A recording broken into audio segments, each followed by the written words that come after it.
Hola, bienvenidos a un nuevo capítulo del curso de Relatividad General. Antes de empezar voy a atender a una duda, a un comentario que me hizo Francisco en el vídeo anterior, que es muy interesante, y además es muy interesante que se haya dado cuenta, así que muchas felicidades, Francisco. Francisco me decía que básicamente al obtener la métrica final de s cuadrado igual a menos r cuadrado, bueno, todo esto me ha hecho notar que esto no tiene las dimensiones correctas, porque ds cuadrado tiene que tener dimensiones de longitud al cuadrado, para entendernos metros al cuadrado. Entonces, c al cuadrado, dt al cuadrado, esto sí que tiene dimensiones de metro al cuadrado o de longitud al cuadrado. Sin embargo, la r, para que esto cuadre, no debería tener unidades. Por lo tanto, al introducir aquí esto, estamos haciendo dr al cuadrado que no tendría unidades y tendremos aquí una inconsistencia, ¿no? Vale. Entonces, ¿cómo se soluciona esto? Bueno, o dónde está el problema, o la pregunta clave ¿es esto incorrecto? ¿No? ¿Sí? No, no os preocupéis que es correcto, lo único que hay que tener en cuenta un pequeño detalle que voy a decir enseguida. Vamos a ver. Si os acordáis, habíamos dicho que c al cuadrado partido a lo hacía igual a 1 en el caso de la mosca protagonista, aquella que poníamos en la posición r igual a 1 y era como la elegida para ser la referencia de todas las moscas. Bueno, pues imaginemos que en vez de poner un 1, ponemos una b. Claro, ¿qué dimensiones tiene b? Pues debe tener dimensiones de metros partido segundo al cuadrado, que es esto de aquí arriba, y abajo de dimensiones de aceleración, o sea, metros partido segundo al cuadrado, por tanto se da metros cuadrado partido segundo al cuadrado, y luego esto es metros, y este segundo al cuadrado pasa arriba, por lo tanto, al final queda metros. Por lo tanto, b tiene que tener dimensiones de metros. Muy bien. Luego, ¿cuáles serían las ecuaciones de la línea de mundo de esta mosca? Pues sería simplemente pues poner, en vez de c al cuadrado partido a, pues poner una b, por ejemplo, y aquí pues poner el seno hiperbólico de a partido c. Vamos a ver, si despejamos a de aquí es c al cuadrado partido b, por lo tanto a partido c es igual a c partido b, por lo tanto aquí tenemos c, t mayúscula, porque recordemos que es la mosca de referencia, partido b. Y x igual a b coseno hiperbólico ct partido b. Muy bien. Ahora pongamos una mosca, o sea, en vez de ponerla en b, vamos a ponerla en 2b. ¿Vale? Entonces, si la ponemos ahí, la ecuación de la línea de mundo será las de esta señora, pues ct igual a, claro, en vez de poner b pondríamos 2b, por lo tanto aquí aparecería un 2b, aquí pondríamos seno hiperbólico, y en vez de que a partido c sea c entre b, pues ahora habrá un 2, ¿no? En el caso de esta señora, por lo tanto aquí aparecería c entre 2b, y recordad que habíamos puesto el tiempo propio tau, porque solo elegíamos t mayúscula para nuestra protagonista que está en b, que en el capítulo anterior era 1 y en este capítulo es b, y la otra mosca en nuestro capítulo anterior era 2, ahora es 2b. Muy bien.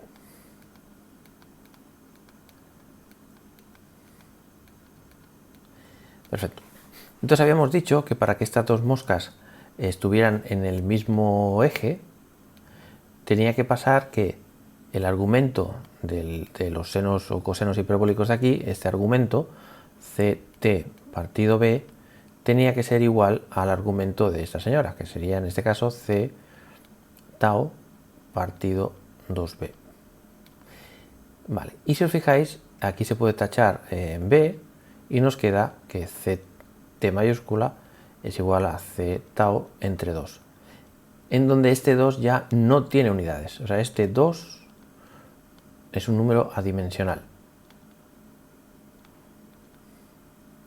Fijaos que c por t tiene dimensiones de longitud, c por tau también tiene dimensiones de longitud, por lo tanto este 2 no puede tener dimensiones.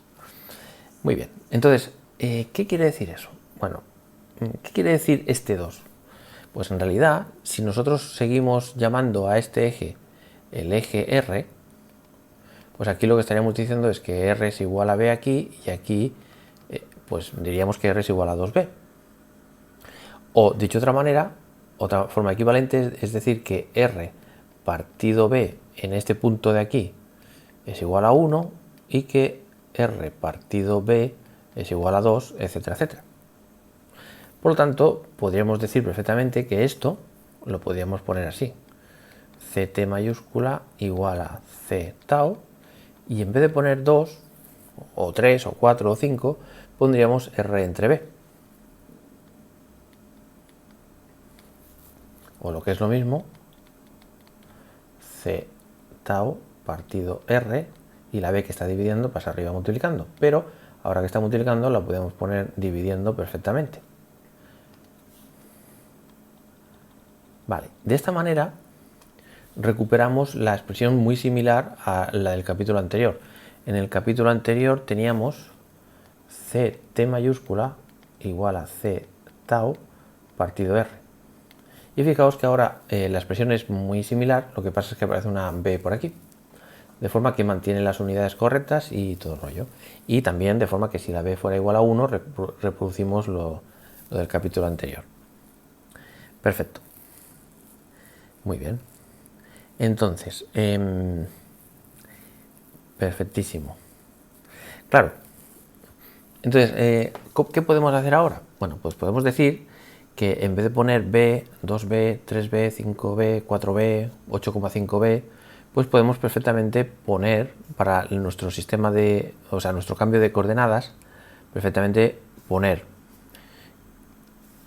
que CT, ahora ya voy al cambio de sistema de referencia, pues CT será una cierta R, que puede ser B, o 2B, o 8B, etcétera, etcétera, seno hiperbólico, y ahora eso sí, tiene que ser no solo CT, que era lo que teníamos en el capítulo anterior, sino que tiene que estar dividido entre B, porque esto es lo que hemos obtenido. Y además porque así tenemos las unidades correctas, porque insisto que CT partido B no tiene dimensiones, el global, que es lo que tiene que ser dentro de un seno hiperbólico, un coseno hiperbólico, un seno, coseno, raíz, o sea, no puede haber dimensiones, tiene que ser adimensional. Y aquí lo mismo. Perfecto, entonces ya está, estamos a un paso de calcular la nueva métrica, el nuevo elemento de línea. Entonces lo hacemos en un momentito. Vamos a calcular ECT mayúscula, que será la derivada de esta señora con respecto de CT, por tanto será R coseno hiperbólico CT partido B, por la derivada de todo esto con respecto de CT mayúscula, que es 1 partido B. Y esto es igual a E0.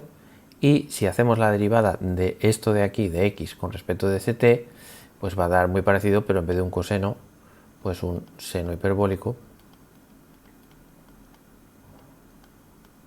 Y esto lo he vuelto a sacar foto común porque vuelve a dar lo mismo. Y ER queda exactamente igual que el capítulo anterior, porque la derivada de CT con respecto de R es simplemente el seno hiperbólico multiplicado por E0, más la derivada de esto con respecto de R es coseno hiperbólico. Por lo tanto, la métrica 0', 0', que en este caso es el vector ECT por ECT, va a dar R partido B al cuadrado, esto de aquí, y luego esto al cuadrado pues da menos 1. Y R vuelve a dar 1, son ortogonales, etcétera, etcétera. O sea, es decir, que el único cambio que se introduce es este de aquí, aparece esta B, y fijaos que ahora ya soluciona el problema, que es menos R partido B al cuadrado, C al cuadrado, dt al cuadrado más dr al cuadrado. Esto sería la métrica dimensionalmente correcta.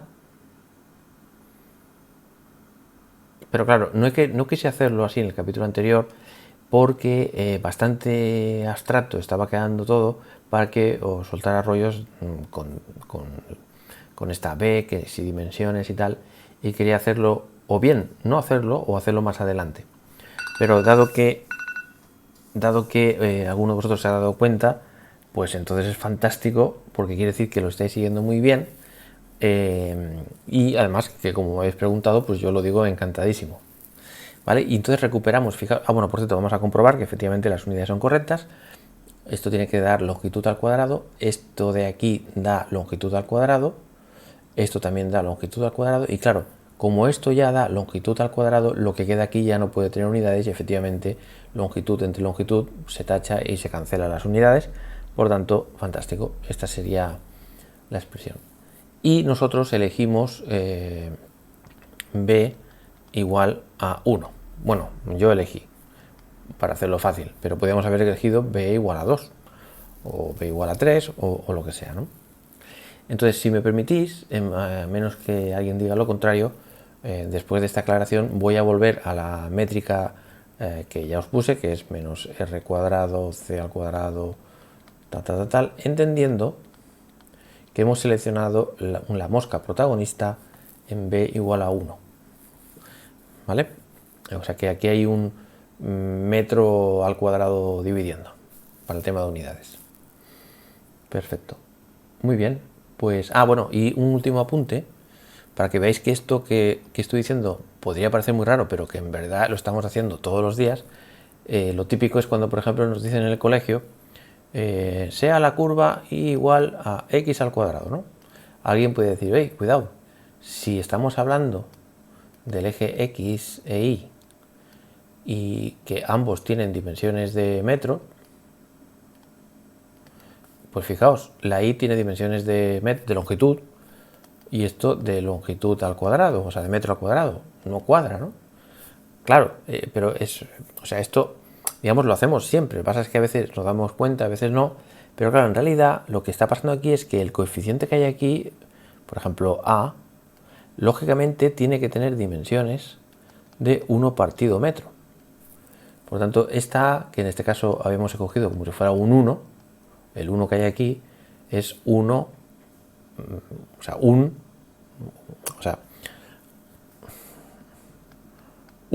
metro a la menos 1, ¿me entienden? ¿Vale? Muy bien, pues nada, espero que haya aclarado el punto y nada, vamos a seguir con el capítulo. Muy bien, por lo tanto, el resumen sería que si tenemos un espacio-tiempo plano y ponemos coordenadas ortogonales formando cuadritos, y por aquí ponemos el eje X y por aquí el eje CT, entonces todo punto del espacio-tiempo se podía describir en el espacio, en las coordenadas de Minkowski, con un tiempo y una posición. Si este mismo espacio plano lo hacíamos con estas otras coordenadas,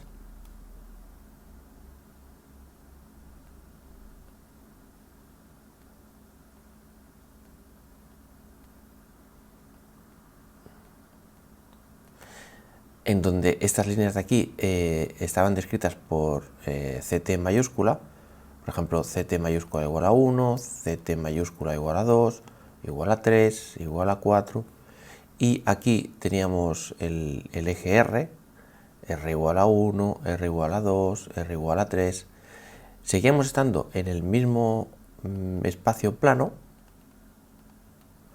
pero ahora las coordenadas de cada punto del espacio-tiempo, por ejemplo, de este mismo punto del espacio-tiempo, pues ahora tenía unas coordenadas CT mayúscula, R. El espacio sigue siendo plano y lo único que hemos hecho es una transformación de coordenadas. Entonces, expresado en estas coordenadas, el elemento de línea del espacio-tiempo sería este, el de Minkowski, perdón, minúscula, y expresado en estas coordenadas, ds cuadrado igual a menos r cuadrado c cuadrado de t mayúscula al cuadrado más tr al cuadrado, en donde fijaos que vuelvo a b igual a 1. Muy bien. ¿Estamos hablando del mismo espacio-tiempo plano? Sí. Lo que pasa es que estas líneas ortogonales representan a un observador o un sistema de referencia, y estas otras líneas curvas representan a un observador acelerado, en realidad a un conjunto infinito de moscas acelerando cada una de ellas con una cierta aceleración. Muy bien. O bien simplemente líneas dibujadas a lo largo del plano. Entonces, en relatividad general, esto sería, vamos, por así decirlo, relatividad especial. Ahora bien, lo que nos preguntamos es, en relatividad general,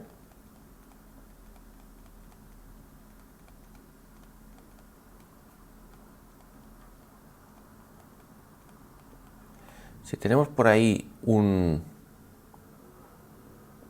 espacio-tiempo curvado o curvo, si dibujamos unas líneas lo más horizontales posibles, bueno, cuando digo horizontales, perdón, quería decir cuadriculadas posibles, quería decir.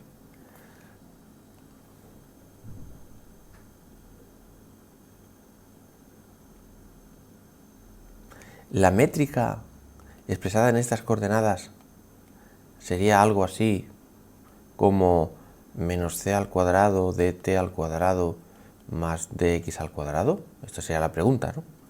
Bueno, si este espacio-tiempo es curvo,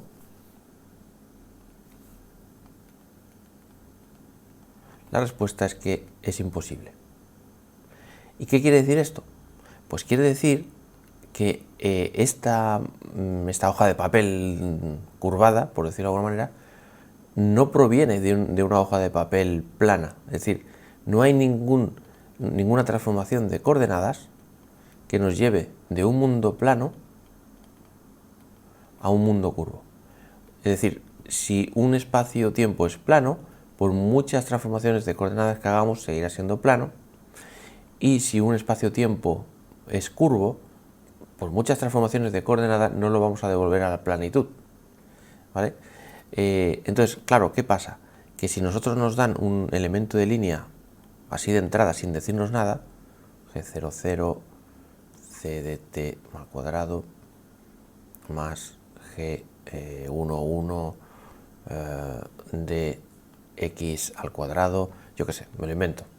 Si nos dan un elemento de línea, ¿cómo sabemos si esto pertenece a un espacio-tiempo plano o a un espacio-tiempo curvo?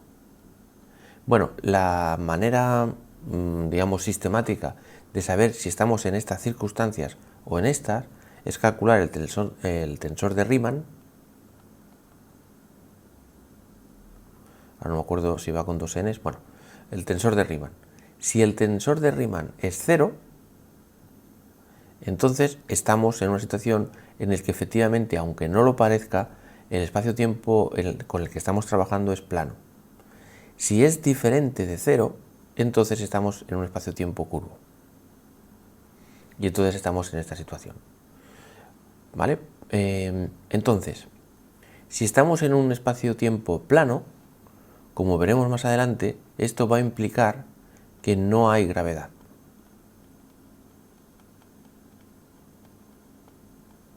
Porque, como veremos más adelante, en presencia de gravedad, que no hay gravedad.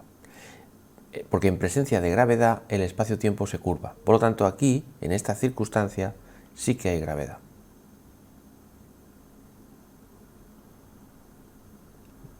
Muy bien. Por lo tanto, ¿qué quiero decir con todo esto? Pues lo que quiero decir es que normalmente lo que vamos a tener es una métrica o un elemento de línea que nos dan, o bien que nos dan, o por ejemplo que lo suponemos, o bien es una solución de unas ecuaciones que se llaman las ecuaciones de campo de Einstein, que aún no he dado y ya daré más adelante.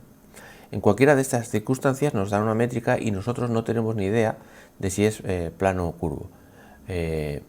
Entonces, si es plano, pues entonces en vez de trabajar con estas coordenadas extrañas, encontraríamos una transformación de coordenadas que nos llevaría aquí y sería todo más fácil. Sin embargo, si el espacio-tiempo vemos que es curvo, entonces, bueno, podemos hacer transformaciones de coordenadas que a lo mejor puedan simplificar un poco la vida, pero no nos devolverán nunca a un espacio de Minkowski, o sea, a unas coordenadas de Minkowski. Vale, y además habrá gravedad. Perfecto. Esto sería un elemento importante, y el otro, que es aún más importante y por lo cual estoy diciendo todo esto, es que no tenéis que pensar que a partir de ahora, cuando nos den un elemento de línea o una métrica, no tenéis que pensar que hay incorporado automáticamente una transformación de coordenadas que nos lleve de una cosa plana a una cosa acelerada. No.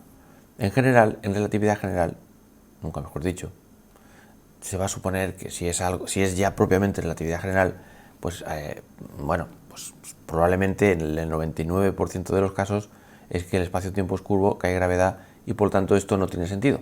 Y solo tenemos este espacio-tiempo y nada más que él y curvo. ¿Vale? Claro, entonces a efectos prácticos, ¿qué significa esto? Bueno, pues fijaos, en la situación de la relatividad especial, esta de aquí, nosotros partíamos de una base de vectores, E0 y el E1, los señores que van por aquí, ¿vale? Y luego, para estas nuevas coordenadas encontramos el ECT mayúscula y el ER. Y fijaos que estos dos vectores estaban escritos, bueno, ahora no recuerdo, creo que era R coseno hiperbólico E0 más R seno hiperbólico, bueno, ahora no recuerdo si es, pero bueno, da igual. La cuestión, lo importante aquí es que los dos nuevos vectores eran combinaciones lineales de los vectores anteriores. Y entonces, tanto ECT como ER. Y por tanto, a partir de eso, podríamos construir la métrica nueva, G' si queréis, a partir de la métrica anterior. ¿Por qué digo a partir de la métrica anterior? Porque cuando nosotros queremos encontrar G', lo que hacemos es multiplicar escalarmente los vectores nuevos. Pero aquí, cuando hacemos los cálculos, nos aparecen productos de E0 con E0, o E0 con E1, o E1 con E1, que esa información está incorporada en la métrica anterior, aquí. Vale, ¿qué ocurre en relatividad general? En relatividad general, fijaos que lo único que va a haber es que aquí pues va a haber unos vectores, por ejemplo, estos vectores de aquí, vamos a decir el E1 y el E0. Estos vectores le va a pasar dos cosas. Una, que de punto a punto van a ir cambiando y además no provienen, o sea, no vamos a poder poner el E0 y el E1, estoy hablando de estos, no lo vamos a poner en función de unos, bueno, si queréis le pongo prima momentáneamente, pues estos señores prima de aquí no están en función de E0 y E1 de un espacio-tiempo plano del cual podrían provenir. ¿Por qué? Porque simplemente esto no existe en la relatividad general. No hay un espacio plano que al hacer una transformación de coordenadas se transforme en curvo. No lo hay. Por lo tanto, solo tenemos una única base, y por eso, al ser solo una única base, ya no le pongo primas, que no provienen de ningún sitio. Es decir, no es combinación, estos vectores no son combinaciones lineales de otros, como sí que pasaría aquí, en este caso. Esto es importantísimo. ¿Por qué es importante recalcarlo? Porque a la hora de trabajar con ellos, la única información que tenemos de E0 y E1, la única, es cuánto vale sus productos escalares.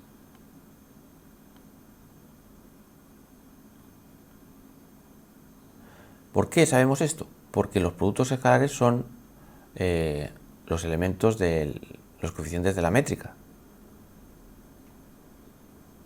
Y esta información, esta sí que la tenemos porque precisamente está incorporada en el elemento de línea.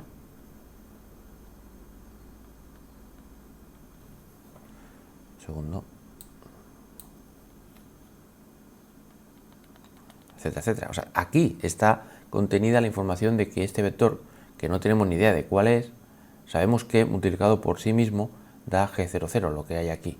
Esta es la única información que tenemos de los vectores y, como veréis, con esta única información y teniendo alguna que otra asunción por ahí o alguna suposición, con esto conseguimos calcular todo.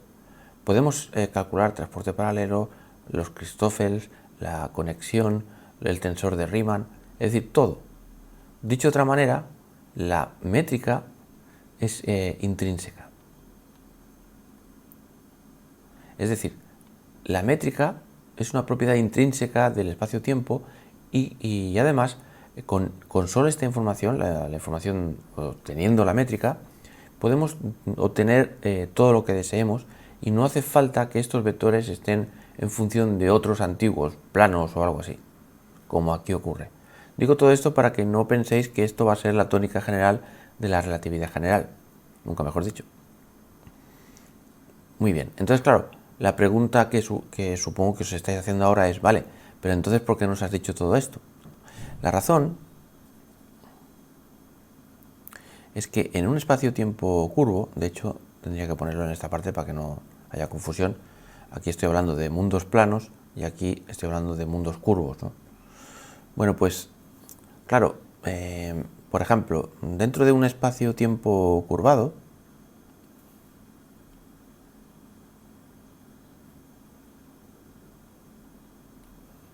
pues nosotros dibujaremos las líneas que sean, las líneas de coordenadas,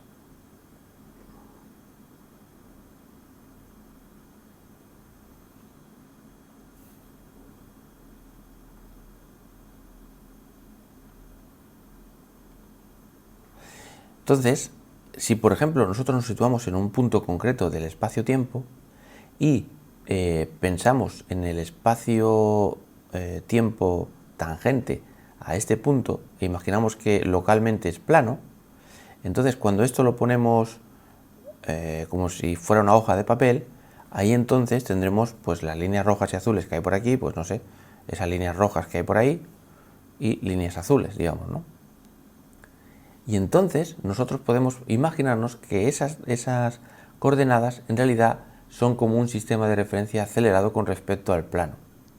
O dicho de otra manera, que la aceleración y la gravedad localmente son indistinguibles. Por eso estoy haciendo todo esto. O sea que este asunto que yo estoy haciendo se incorpora en la relatividad general diciendo esto, que localmente, en un espacio-tiempo curvo, si consideramos una aproximación plana en una pequeña región del espacio-tiempo, las coordenadas que tengamos aquí rojas y azules son como rayujos sobre un espacio-tiempo plano y entonces podemos interpretar esto como si fueran un sistema de referencia acelerado. Y entonces nosotros aquí localmente podemos volver a nuestras coordenadas rectangulares de toda la vida y pensar simplemente que esto está acelerado con respecto a esto.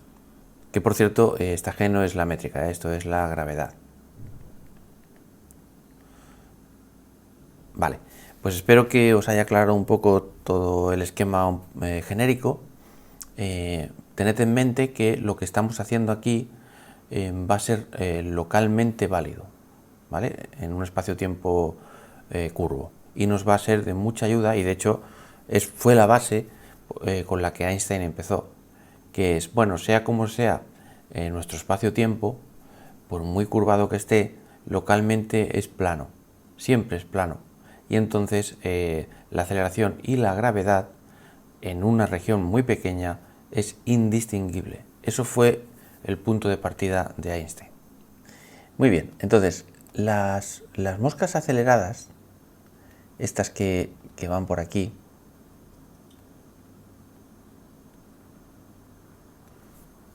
y que, como os he dicho reiteradamente, están acelerando, pues ya hemos visto que esta línea de tiempo nosotros le llamamos ct mayúscula y a estas distancias que la separan pues le llamamos r.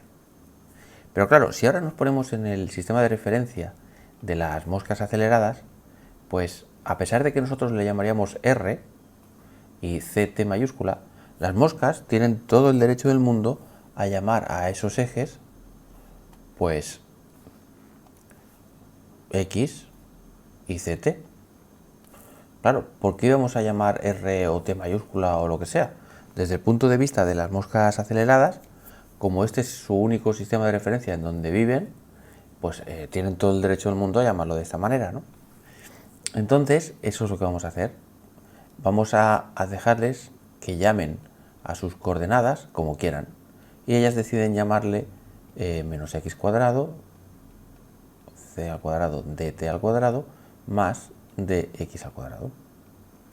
Por lo tanto, si quisiéramos compararlo con nuestro sistema de referencia, pues nosotros, si queréis, en vez de llamarle x, ahora no le podemos llamar x porque es lo que han elegido ellas, pues le podemos llamar x mayúscula y ct mayúscula o algo así, serían las nuestras.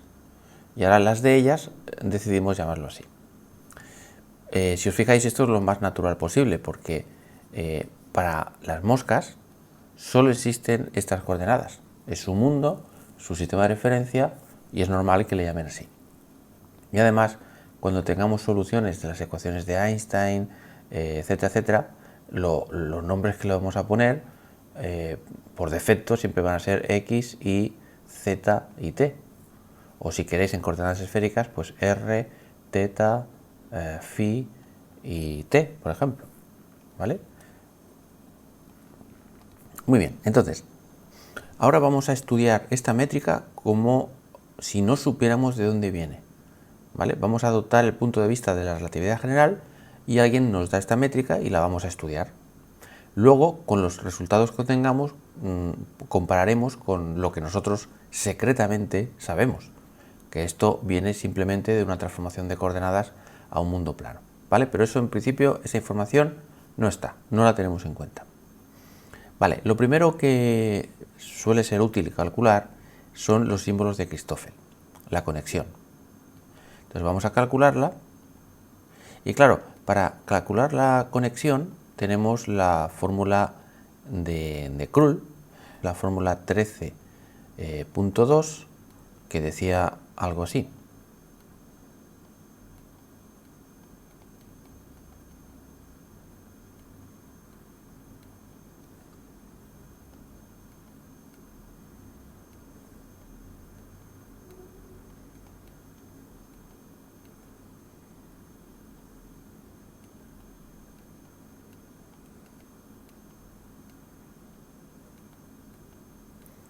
Vale, entonces, efectivamente, si utilizamos esta fórmula, pues va a salir.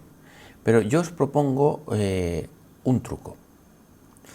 Un truco para calcular la conexión, y ese truco nos va a servir también para entender un poco más qué significa todo esto. Y también para demostrar que la métrica es súper poderosa en el sentido de que podemos sacar todo de ahí. Bueno, a ver, aquí también se ve porque para calcular los símbolos de Christoffel solo tenemos la métrica, ¿no? Pero creedme que este truco va a ser muy ilustrativo. A ver, ¿qué sabemos nosotros de la métrica? O mejor dicho, ¿qué sabemos nosotros que es la conexión? Bueno, no sé si os acordáis, pero la conexión lo que nos venía a decir es, digamos, la manera en la que una base de vectores cambiaba de un punto a otro. Si estamos en el espacio-tiempo en un punto concreto y nos vamos a un punto vecino, pues la base de vectores, por ejemplo, esta sería, por ejemplo, E1 y esto E0, pues en este punto a lo mejor son así, y un poquito más allá, pues el vector E1 ha cambiado un poco y el vector E0 también ha cambiado un poco.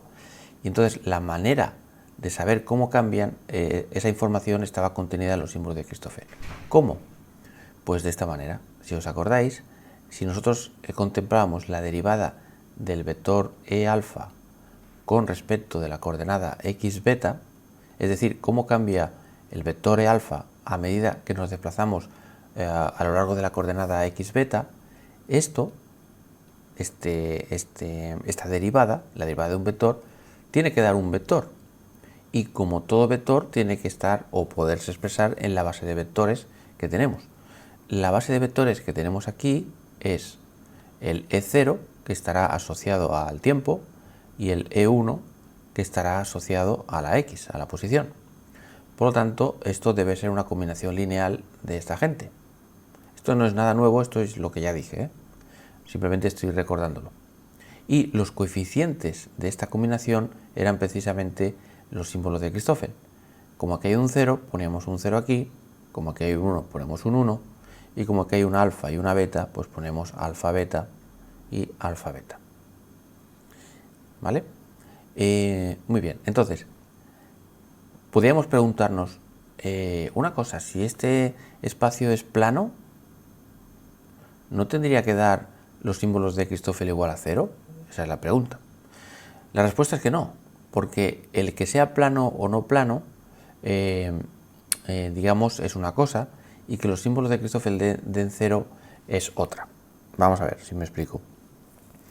El ejemplo clásico es el típico, ¿no? Las coordenadas polares, x igual a r coseno, y igual a r seno. Si tenemos la métrica dada en coordenadas cartesianas, pues es simplemente esto, y todos los símbolos de Christoffel son 0. Mientras que si lo hacemos en las coordenadas polares, dr al cuadrado más r al cuadrado de θ al cuadrado, los símbolos de Christoffel, algunos de ellos no son 0, y estamos hablando de un sistema un espacio completamente plano. Por lo tanto, los símbolos de Christoffel pueden no dar 0 y aún así estar en un mundo plano. Vale. Por eso digo que los símbolos de Christoffel lo único que miden es si los vectores cambian de punto a punto. Y si os acordáis, cuando hicimos las coordenadas polares, los vectores ER y Eθ cambiaban de punto a punto. Porque, por ejemplo, aquí el ER pues es un vector radial que apunta por aquí, y el Eθ es un vector ortogonal que apunta para allá, pero en este punto, por ejemplo, el ER ya no es así, como este de aquí, sino que precisamente el ER es así, y el Eθ es así. Es decir, que de punto a punto estos vectores van cambiando, y es por eso que aparecen los símbolos de Christoffel. ¿Vale? Muy bien, entonces, teniendo esto en mente, voy a copiar esto aquí, parcial beta e alfa, esto es igual a sí,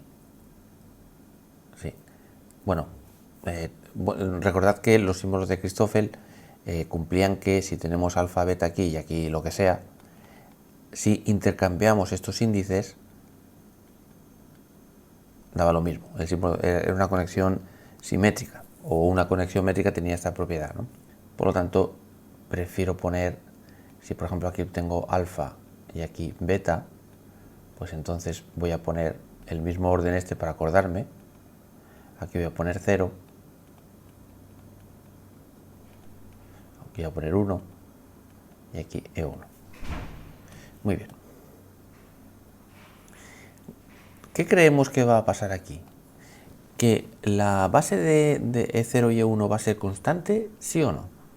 Bueno, pues fijaos, la respuesta es que no, porque nosotros sabemos que E0 por E0 es justamente menos x al cuadrado, y sabemos que E1 por E1 es justamente 1, que es lo que hay aquí, y sabemos que como no hay términos cruzados, no hay términos dt por dx, o sea, no hay esto, eso significa que las coordenadas son ortogonales, los vectores son ortogonales, y por lo tanto esto va a dar 0. Esto es lo que sabemos.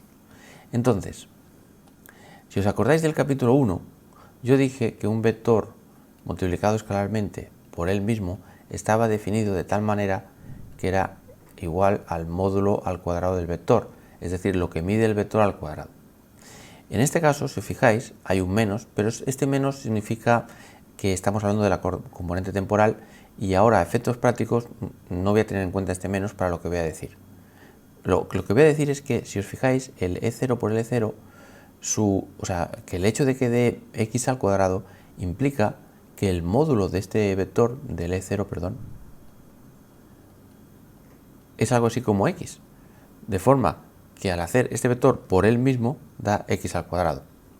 Me refiero a su módulo, lo que mide. Por lo tanto, la longitud del señor E0 depende de qué x estemos mirando.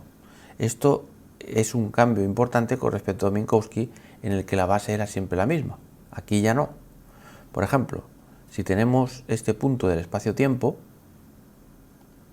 para saber qué vale el vector E0, tenemos que fijarnos en qué x estamos mirando, y entonces diremos, bueno, pues el vector más o menos medirá tanto como x, ¿no? Pero claro, en la dirección del tiempo, claro. Por lo tanto, el E0 aquí será, pues por ejemplo, este. Pero, ¿y si por ejemplo miramos un poquito más para allá? Claro, ahora la x que tiene este punto es más pequeña que esta, por lo tanto, el vector va a medir un poco menos. Y si nos acercamos cada vez más, al final, cuando el punto en cuestión esté en x igual a 0, es decir, en cualquier punto de este eje, el vector E0 simplemente se convierte en el vector nulo, o sea, desaparece. Lo digo, estoy mirando aquí todo el rato, Y a medida que nos alejamos, pero no aquí, sino en cualquier punto, o sea, en cualquier punto, cuanto más nos alejemos del origen, es decir, que cuanto más grande sea la x, más grande va a ser el vector E0. Por lo tanto, el vector E0 cambia. No es el mismo en todos los puntos. A diferencia de lo que pasaba en Minkowski, que en Minkowski el E0 era así todo el rato, en cualquier punto, y el E1 era así todo el rato, en cualquier punto, lo cual indicaba que era una base constante. ¿Qué le pasa a E1? Pues fijaos que E1 en cualquier punto, su producto escalar vale 1, lo cual quiere decir que el vector E1 sigue siendo el mismo en todos los puntos. El E1 sí que no cambia. ¿Vale? Este hecho, el hecho de que la base no sea constante, nos va a decir que los símbolos de Christoffel, o al menos alguno de ellos, no puede ser 0. Porque solo si los símbolos de Christoffel son 0, tenemos esta circunstancia. ¿Vale? Entonces, ¿podemos hallar la información de cuánto valen los símbolos de Christoffel a partir de estos productos escalares? La respuesta es que sí, y en eso consiste el truco. Fijaos, vamos a coger esta ecuación de aquí y vamos a derivar, por ejemplo, con respecto al tiempo. Pero toda la ecuación, ¿Podemos hacerlo? Sí. ¿Por qué queremos hacerlo? Porque precisamente las derivadas de los vectores contienen la información de los símbolos de Christoffel. Así que cojo esto así por coger una y lo voy a derivar, por ejemplo, con respecto al tiempo. Entonces, en la parte izquierda tendremos esto y en la parte derecha la derivada de esto con respecto del tiempo es 0 porque no contiene ninguna t aquí. Luego, la derivada de un producto es la derivada del primero por el segundo sin derivar, más el primero tal cual, por la derivada del segundo. Y luego, como nosotros sabemos que, recordad que el producto escalar es una operación conmutativa, por lo tanto da lo mismo A por B que B por A, por lo tanto tenemos que esto le podemos dar la vuelta y entonces se convierte igual que esto y por lo tanto aparece dos veces esto, y el 2 puede pasar al otro lado, por lo tanto no importa aquí, y entonces nos queda esta expresión de aquí. Muy bien. Pero por otro lado sabemos que este paréntesis, viendo esta fórmula, no tiene más remedio que ser pues 0, 0, y aquí como hay un 0 ponemos un 0, y aquí como hay un 1 ponemos un 1, y esto multiplicado por el señor E0 tiene que dar 0. 0 por 0, o sea, perdón, el E0 por el E0 da menos x al cuadrado. Por lo tanto, para el primer término tendríamos esto, y para el siguiente, como e1 por e0 da 0, pues se va y queda igual a 0 esto. Y como esta ecuación tiene que ser válida para cualquier punto, es decir, para cualquier x y para cualquier t, aquí no hay t's, pero si hubieran t's también, tiene que ser válido para cualquier punto, implica que necesariamente este símbolo de Christoffel da 0. Por lo tanto, es un truquillo para calcular los Christoffel. Por ejemplo, ya tenemos que el símbolo de Christoffel este es 0. Pero vamos a seguir jugueteando y en vez de derivar con respecto de 0, vamos a derivar ahora con respecto de 1. O sea, de la x. Perfecto. Entonces, si derivamos con respecto de x, esta ecuación, vamos a ver qué tenemos. Tenemos, bueno, lo mismo, la derivada del primero por el segundo sin derivar, más el primero tal cual por la derivada del segundo. Y aquí, ahora sí, como estamos derivando con respecto de x, ahora sí que esto va a dar algo, menos 2x. Por la propiedad conmutativa, esto es lo mismo que esto, por tanto aparece 2 veces esto.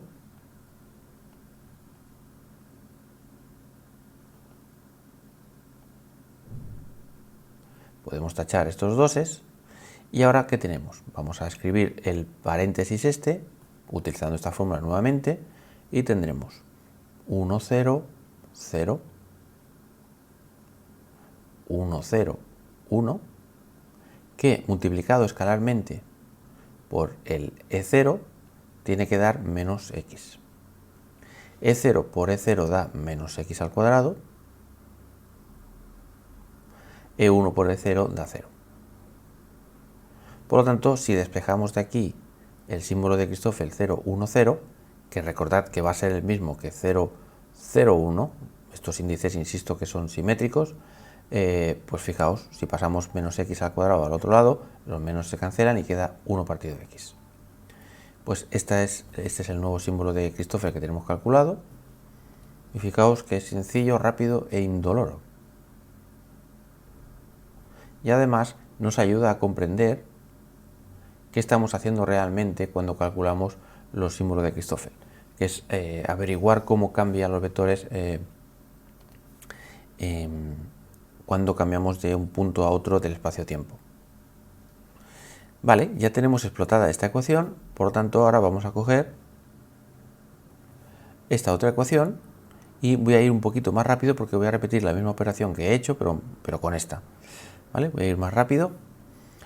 Derivamos primero con respecto del tiempo.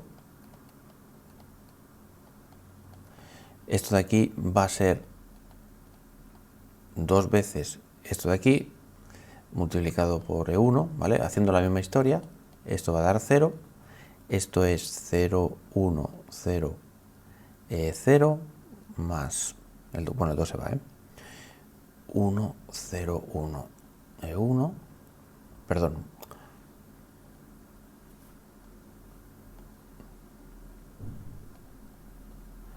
E0 por E1 se va, E1 por E1 queda menos, queda 1, 1 por este, por lo tanto implica que el símbolo de Christoffel 1, 0, 1 es igual a 0. Fantástico. Ahora vamos a calcular, hemos hecho la derivada con respecto de 0, vamos a hacer la derivada con respecto de la x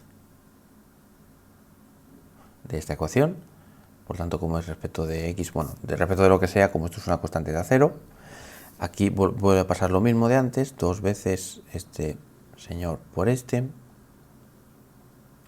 y aquí tendremos 1, 1, 0, más 1, 1, 1,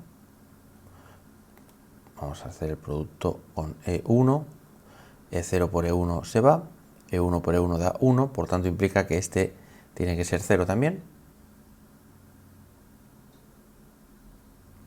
Perfecto. Y ahora vamos lo único que nos falta es la ecuación esta, por ejemplo, el E0 por el E1 que es 0, y vamos a derivarlo con respecto de 0. y la derivada de 0 da 0. Aquí tendremos la derivada del primero por el segundo sin derivar, más el primero tal cual. Vale, y aquí no puedo juntar términos porque aquí es, fijaos, 0, 0 y aquí es 0, 1. O sea, esto ya no puedo juntarlo como dos veces algo. Esto de aquí será el 0, 0, 0 más 0, 0, E1. Y aquí como hay un 0 le pongo un 0, un 1, un 1, producto escalar E1 más el E0, producto escalar. Vamos a poner el cacharro este que será 0, 1, 0, 1, 0, 0, 1, 1, igual a 0. Muy bien, y ahora E0 por E1 es 0, E1 por E1 es 1, por tanto queda el símbolo de Christoffel este de aquí, y aquí tenemos que E0 por E0 da menos x al cuadrado multiplicado por 0, 0, 1 y este con este 0. Y luego habíamos dicho que el 0, 0, 1 es 1 partido de x,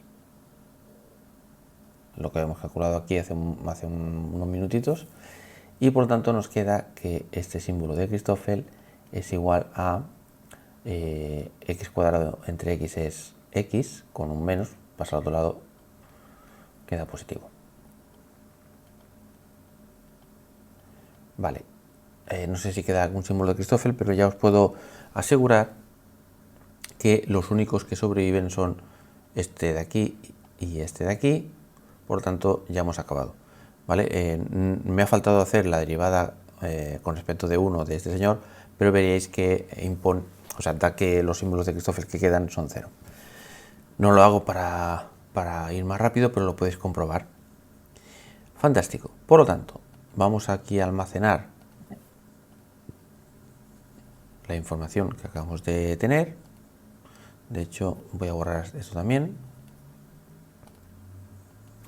Y tenemos que nuestra conexión para este sistema de referencia es tal que el único Christoffel que sobrevive es el 1 partido x, este de aquí, y también este de aquí.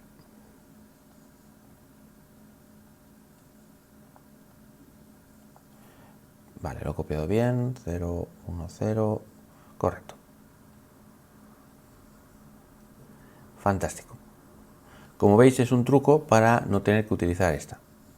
¿Vale? Hay veces que se pueden hacer otro tipo de trucos, pero me ha gustado mucho enseñaros esto porque así es como todo más, tiene algo más de sentido que utilizar una fórmula que es muy potente y muy interesante, pero que puede ser ciega en algún momento, ¿no? Muy bien, ya tenemos la conexión. Ahora, ya digo, repito que estoy haciendo todos los procedimientos que van a ser estándar cada vez que encontremos o nos den una métrica. Una de las primeras cosas es calcular la conexión y la otra cosa que queremos hacer es averiguar si nuestro espacio-tiempo es plano o curvo. Pero con toda la razón, seguramente vosotros diréis, ya sabemos que es plano, porque viene de Minkowski. Efectivamente, lo que pasa es que esto es una excusa para calcular el tensor de Riemann ni que sea una vez. Os pido que vayáis un momento al capítulo 16, apéndice 1, si es que aún no habéis ido, porque en este capítulo calculo el tensor de Riemann usando un truco.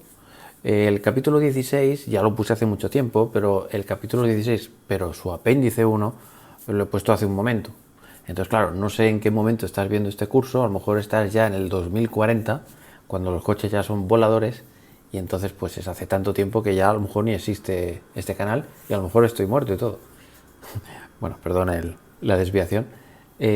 Bueno, en definitiva, si no habéis ido al capítulo 16, apéndice 1, id un momento para ver lo que voy a hacer, que es básicamente utilizar ese truco. Muy bien, pues he apuntado la formulilla y mientras me calentaba el café me he dado cuenta de que esta fórmula aún la puedo simplificar mucho más, por Dios bendito. Claro, o sea, fijaos, si habéis visto el capítulo 16, apéndice 1, hace un momentito, pues esta fórmula ya os suena familiar.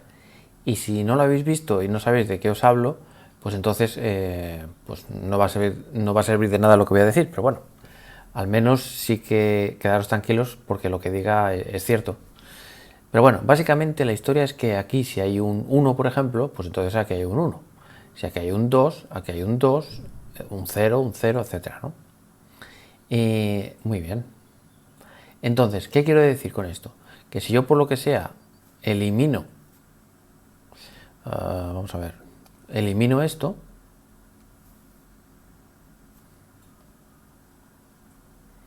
claro, aquí me queda un índice libre. Pero ese índice, ¿cuál tiene que ser? Por narices.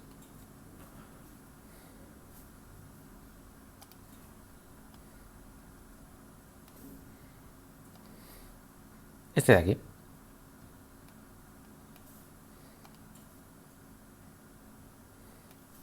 Y por lo tanto, desaparece la A. O sea que mucho más fácil. Muchísimo más fácil. Infinitamente más fácil.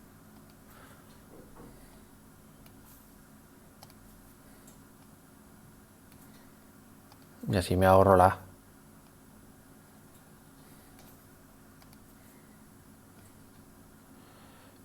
Perfecto. O sea, esto aún lo simplifica más. Y además es más bonito que el copón, porque lo que nos está diciendo es dime cómo actúa esto sobre los elementos de la base y los coeficientes son el tensor de Riemann. Pido disculpas a Krull porque te tengo que decir, Raúl, que por favor apunta mejor esta fórmula, que es una versión un poquito más sofisticada y mucho mejor. Es que me acabo de dar cuenta, ya digo, tomando un sorbo de café como estoy tomando ahora mismo.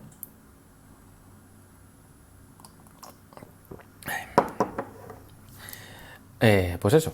Es decir, que lo que estamos haciendo es, a partir de cómo cambia la base, o sea, es algo muy parecido a lo que hacíamos con parcial de alfa, beta, que decíamos, pues los símbolos de Christoffel serán los coeficientes.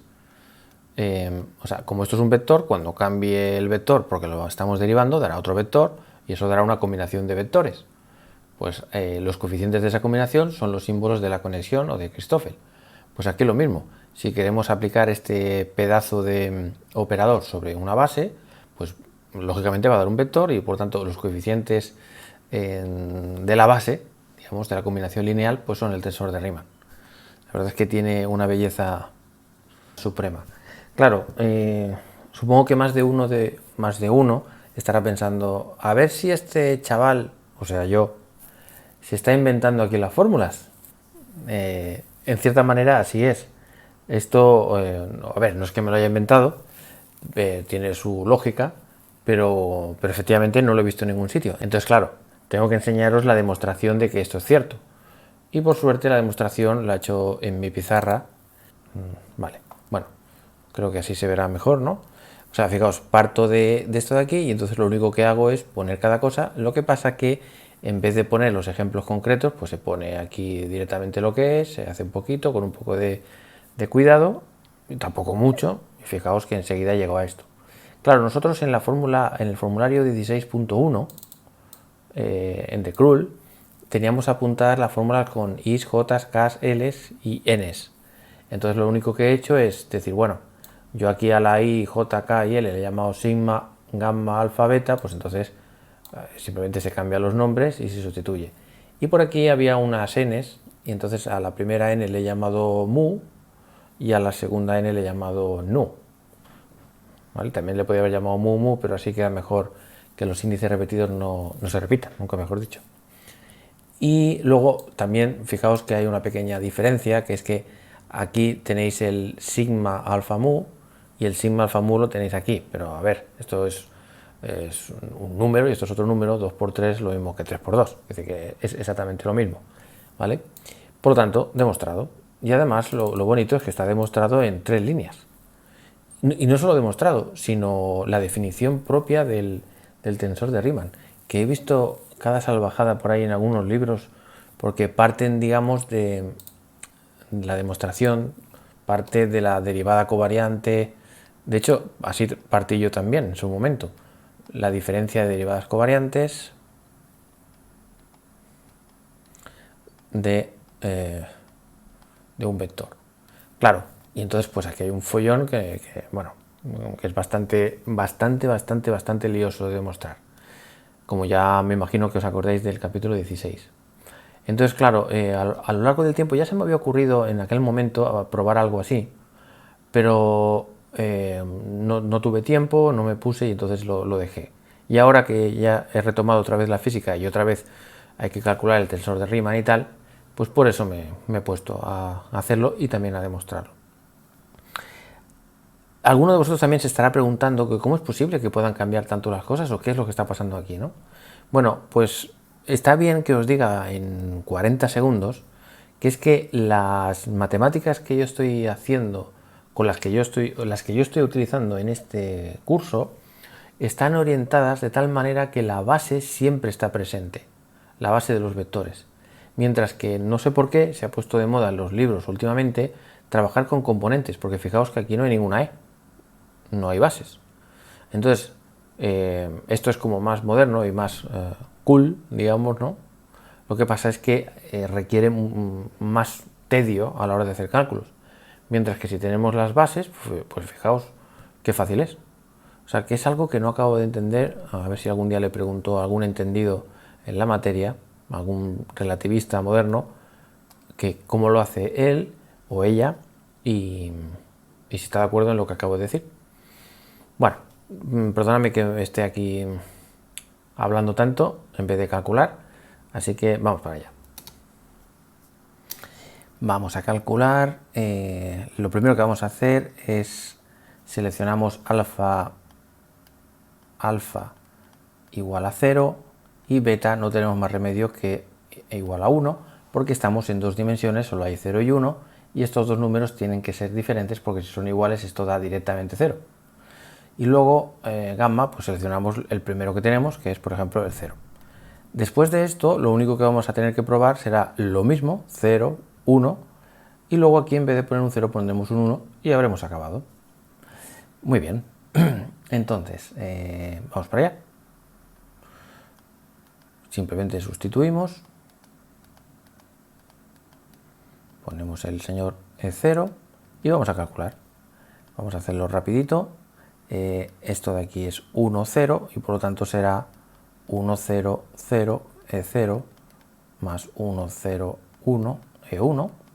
Esto sería, digamos, lo primero y luego lo otro es parcial 1, parcial 0, E0, que es el 0, 0, por lo tanto 0, 0, 0, E0 más 0, 0, 1, E1.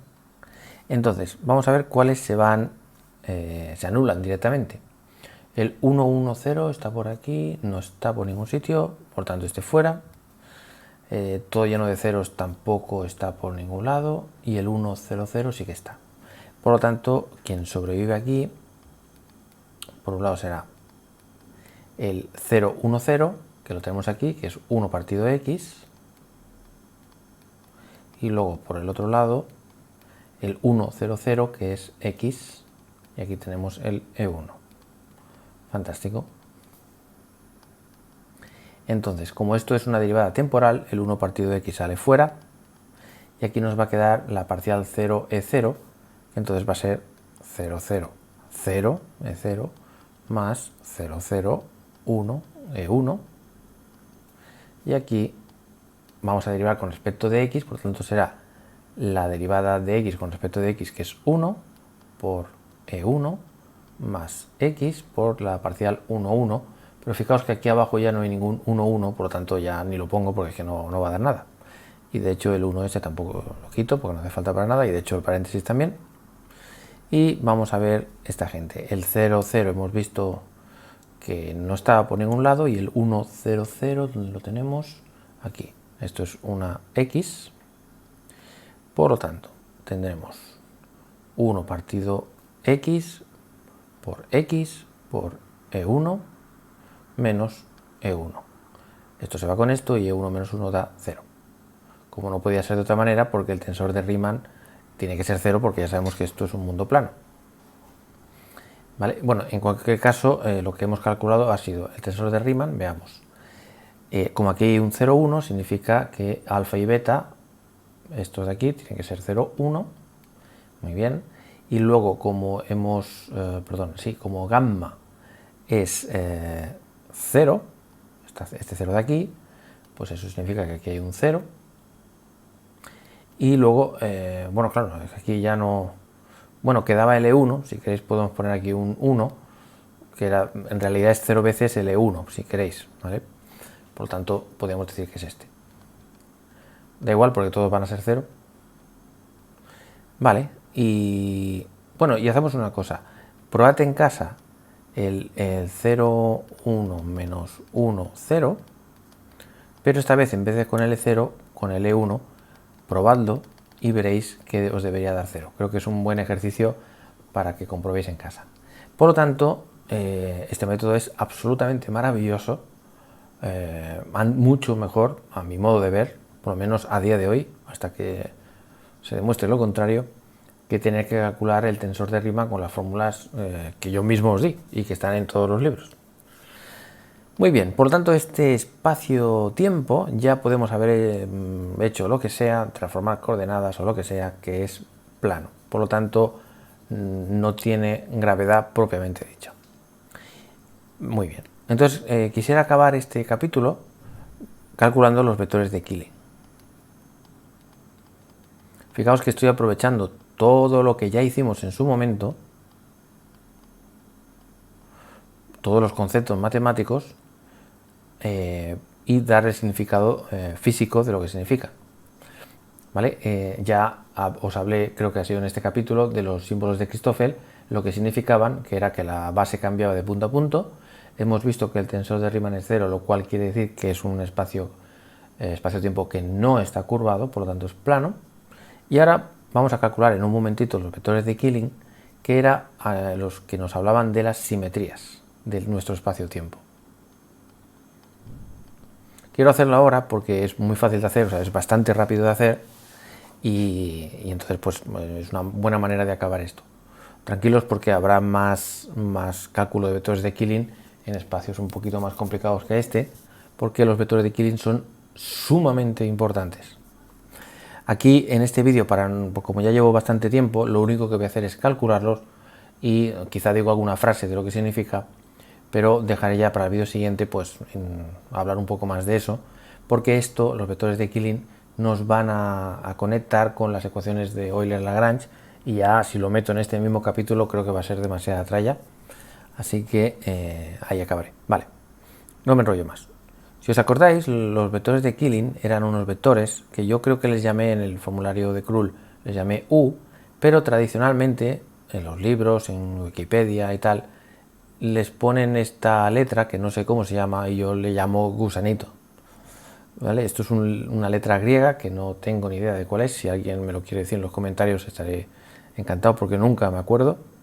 Para mí esto es un gusanito. Es un vector y esto para mí será un vector de Killing.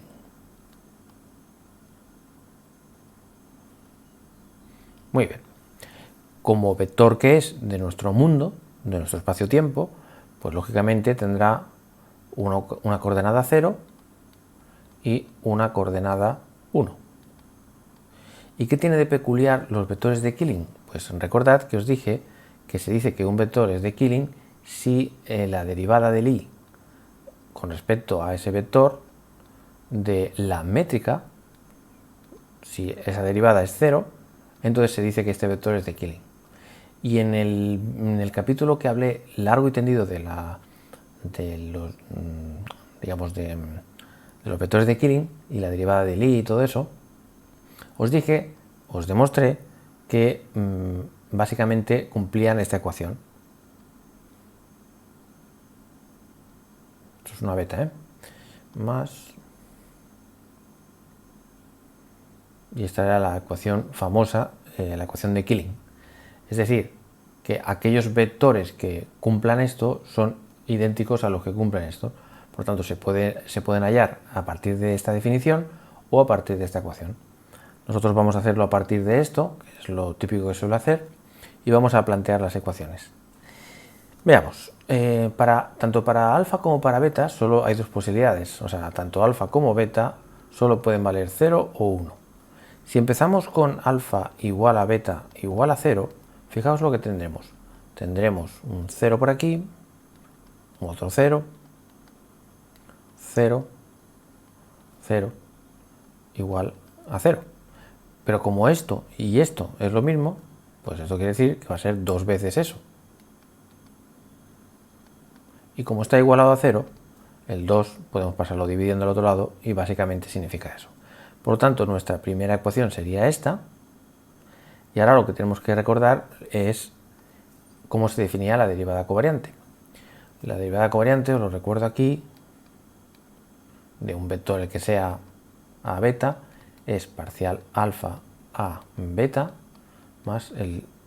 perdón, porque fijaos que aquí... eso es lo que quería deciros. Veis que el índice de este vector está aquí abajo, ¿no? Bien, pues eso significa que entonces os tengo que decir la definición de la derivada covariante, pero suponiendo que este señor tiene su índice debajo. Y es muy parecida a la que tenéis en el formulario, pero eso lo hice, ahora no recuerdo dónde fue, pero os lo hice en el capítulo 17, creo, la demostración, pero bueno, os la recuerdo aquí y ya está. No, la demostración no, sino el resultado. Pues la derivada covariante, cuando los dos índices están aquí abajo, es lo mismo, lo que pasa es que aquí hay un menos, y ahora fijaos, alfa y beta van a ir aquí, y ahora tenemos que gamma va a ir aquí arriba, o sea, un nuevo índice mudo va a ir por aquí. ¿Vale? Pues este es el tema.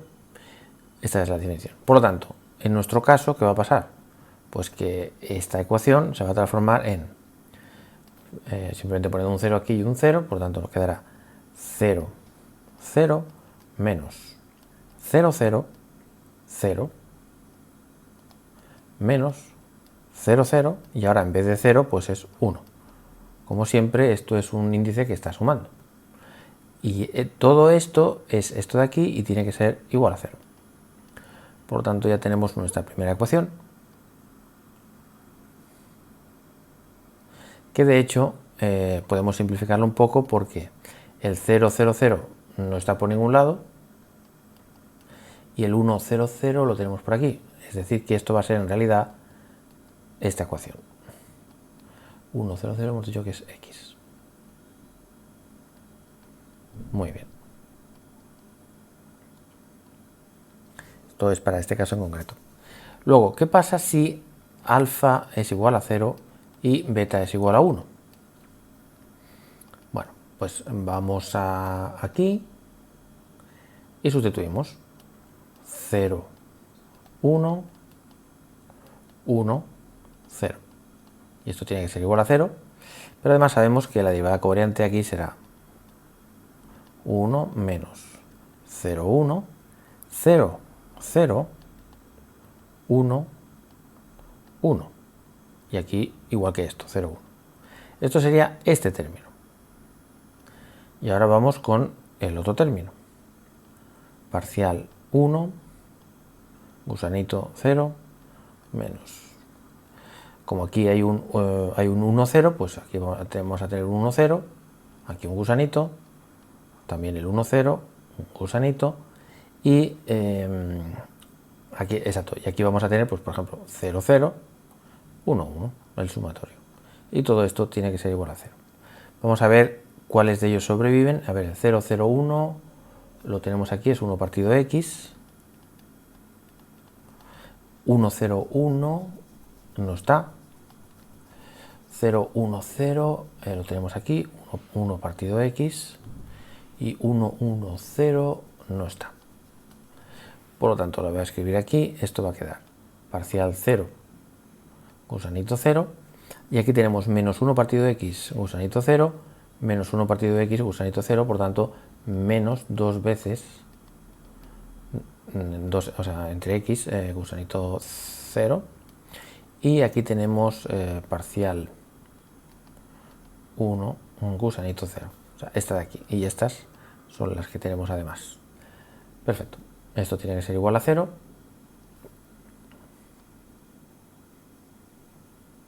Y si os fijáis, si yo pusiera alfa 1 y beta igual a 0, nos daría exactamente la misma ecuación, porque simplemente estaríamos poniendo esto, este aquí y este aquí, y es lo mismo. Por lo tanto, ya solo nos queda una, que es alfa y beta igual a 1. Por lo tanto, quiere decir que aquí va a haber un 1 y un 1. Y por lo tanto, simplemente va a ser esto más esto, es 2 veces esto, igual a 0. El 2 se va como antes, por tanto solo queda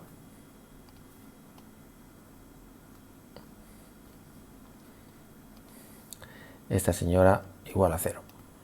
Por lo tanto, parcial 1, gusanito 1, menos 1, 1, gusanito, menos 1, 1, gusanito, 0, 0, 1, 1, igual a 0.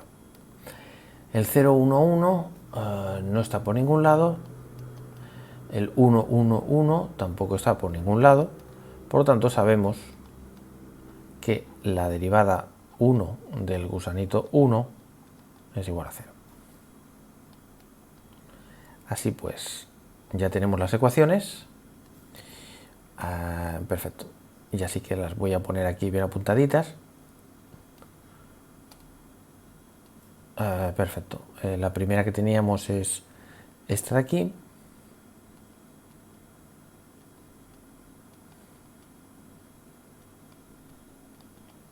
La otra que tenemos es, mira, esta que es sencillita. Y la que nos queda es parcial 0, gusanito 0, menos 2x, el gusanito 0, más parcial 1, gusanito 0, igual a 0. A ver que no me haya equivocado. Correcto, correcto, correcto. Creo que no me he equivocado. Muy bien. Claro, ya diréis, ostras, ¿y cómo se resuelve esto, no? Bueno, y ahora, claro, lo que os voy a decir es sumamente importante. Porque dependiendo de si lo digo o no lo digo, o esto o es un problema tremendo o es una tontería. Entonces, para todos los espacios-tiempo típicos, digamos, siempre suele haber las mismas soluciones de vectores de Killing. Es cuando estamos hablando ya de, yo qué sé, de un doble agujero de gusano conectado con un agujero negro o alguna cosa rara, es cuando los vectores de Killing serán más complicados de resolver. Pero cuando estamos incluso con un agujero negro estándar de Schwarzschild, los vectores de Killing son muy fáciles. ¿Por qué son fáciles? Porque los vectores de Killing lo que nos están indicando es, digamos, las direcciones, atención, y esto es importante, direcciones espacio temporales,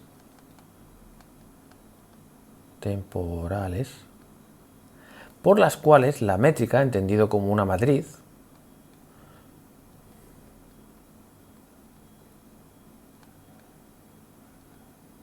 no cambia su valor numérico. Es decir, esto parece muy complicado, pero es una tontería, ya veréis. Imaginad que nos movemos por el espacio-tiempo siguiendo esta curva. E imaginad que el vector tangente a esta curva pues es un vector de Killing, por ejemplo. Vale.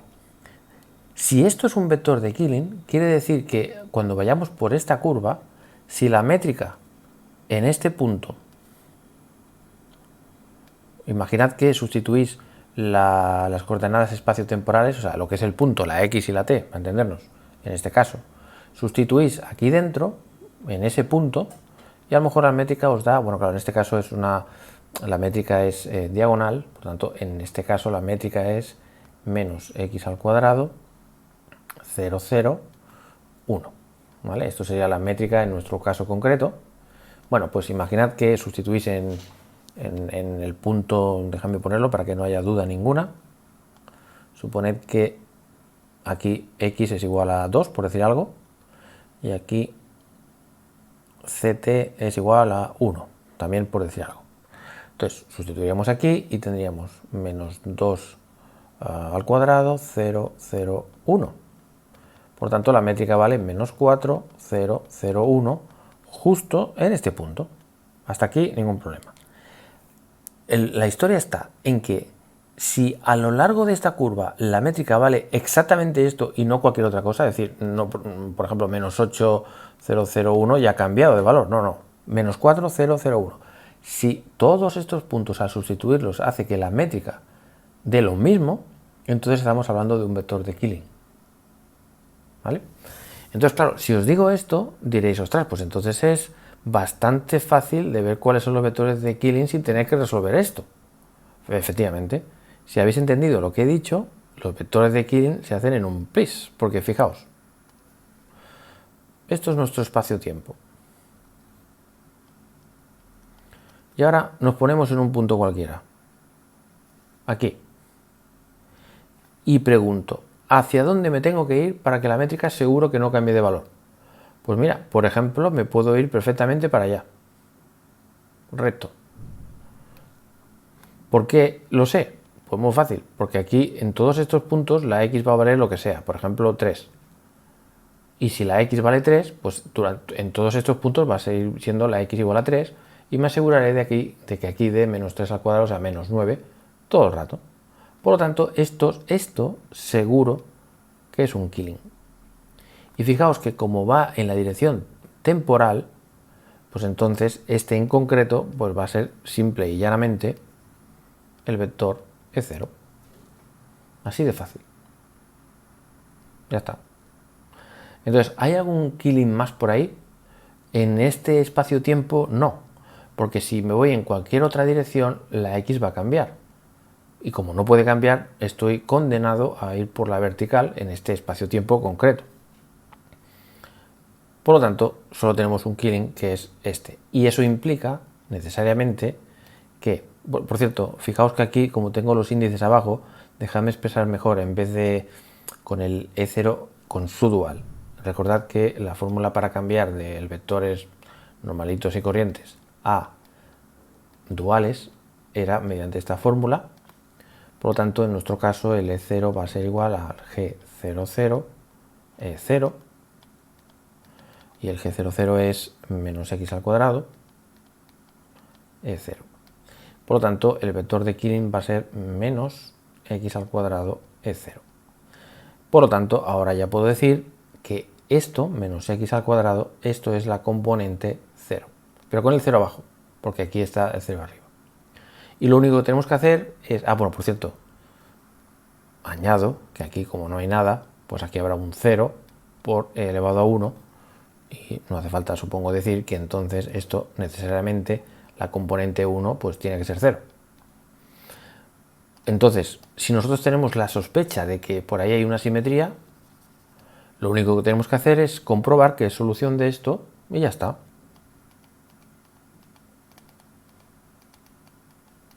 Vamos a ver. Cogemos la primera ecuación y decimos, venga, el señor 0. El señor 0 es menos x al cuadrado. ¿Cuánto vale la derivada con respecto del tiempo? 0. Muy bien. ¿Y el gusano 1? El gusano 1 vale 0. Por tanto, 0. 0 menos 0, 0. Correcto. Seguimos. Gusano 1, ¿qué vale? 0. Pues la derivada de 0, 0. Comprobado. Vamos aquí abajo y decimos, venga, gusano 0. El gusano 0 es menos x al cuadrado. Por tanto, la derivada con respecto del tiempo de menos x al cuadrado da 0. Gusanito 0. Gusanito 0 es menos x al cuadrado. Y aquí, derivada con respecto de 1, es decir, derivada con respecto de x del gusano 0. El gusano 0 es menos x al cuadrado. Veamos, menos con menos es más, x al cuadrado entre x es x, y aquí hay un 2. Luego hacemos la derivada de menos x al cuadrado con respecto de x y da menos 2x igual a 0 y cumple también.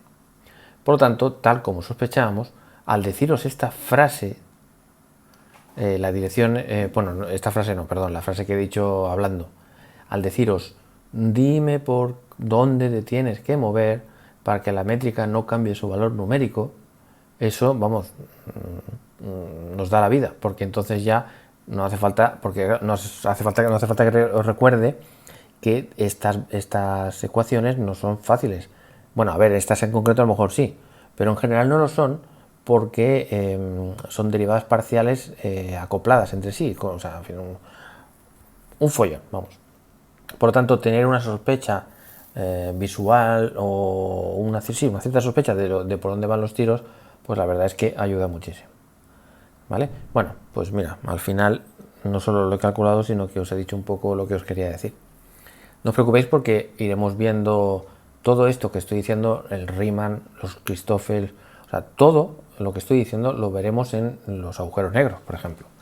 ¿Vale? Lo que pasa es que ya con estos vídeos y esto que os estoy diciendo, estamos cogiendo un training, un entrenamiento para poder afrontarlo pues muy fácil.